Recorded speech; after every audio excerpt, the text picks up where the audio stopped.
ሰላም ጤና ይስጥልኝ። እንደምን ቆያችሁ? ጊዜያችሁ መልካም ጥሩ እንደነበር ተስፋ አድርጋለሁ። የዛሬ ርዕሰ ጉዳይ የሚሆነው የ1997 እና የ2005 የኮንዶሚኒየም ቤት ቆጣቢዎችን በተመለከተ ይሆናል። በዚህም የአዲስ አበባ ቤቶች ኮርፖሬሽን እያስገነባ ካላቸው ቤቶች ውስጥ በዕጣ እነዚህን አካላት አካታለሁ የሚል መረጃ አውጥቷል። ነገር ግን እንደ ቤት ፈላጊና እንደ ቆጣቢ አክቲቭ መሆናችንን በምን እናውቃለን? ዕጣ ውስጥስ ደግሞ ለመካተት ምን ያህል መቆጠብ አለብን? የሚሉትን መረጃዎች ይዤላችሁ መጥቻለሁ።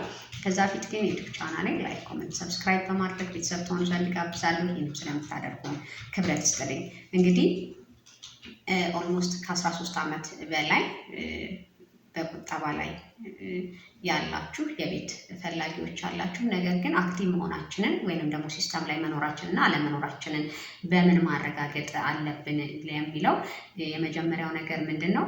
የምትቆጥቡበትን ቡክ ወይንም አካውንት ቁጥራችሁን ማወቅ አለባችሁ። ከዛ ደግሞ በዛን ጊዜ ስትመዘገቡ ያስገባችሁትን የስልክ ቁጥር በመያዝ ወደ አዲስ አበባ ቤቶች ኮርፖሬሽን በመሄድ ሲስተም ውስጥ መኖራችሁን ወይም ደግሞ አክቲቭ መሆናችሁን ቼክ ማድረግ ትችላላችሁ። ከቻላችሁ አካውንታችሁን እና ስማችሁን መናገር ትችላላችሁ። በዛ ማድረግ ግን ካልቻላችሁ በሰዓቱ ስትመዘገቡ ወይንም ካርዷ ላይ ያለች የስልክ ቁጥር አለች። ያችን ቁጥር ስትሰጧቸው ሲስተሙ ላይ መኖራችሁን እና አለመኖራችሁን ሊያረጋግጡላችሁ ይችላሉ ማለት ነው። ስለዚህ በዚህ ዕጣ ውስጥ እካተታለሁ አልካተታልም የሚለውን ነገር መጀመሪያው አክቲቭሊ እየቆጠባችሁ ነው ወይም ደግሞ ሲስተም ውስጥ ተካታችኋል የሚለውን ማረጋገጥ ይኖርባችኋል። ይህም በዚህ መልኩ ማረጋገጥ ትችላላችሁ።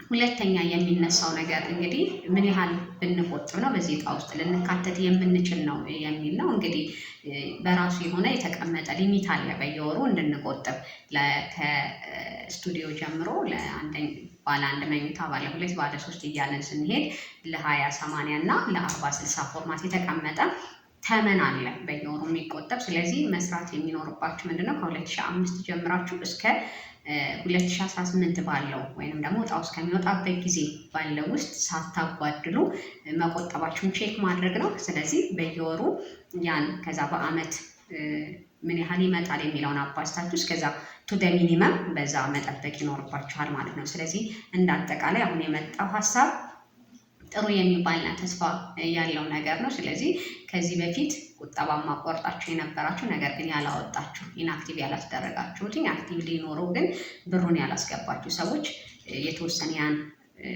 መሰረት በማድረግ ወይንም ደግሞ ከ2005 ጀምሮ አሊያም ከ1997 ጀምሮ እስከዚህ ምን ያህል ይጠበቅብኛል የሚለውን አትሊስት ሚኒመም ሪኳየርመንቱን ማሟላት ይጠበቅባቸዋል ማለት ነው።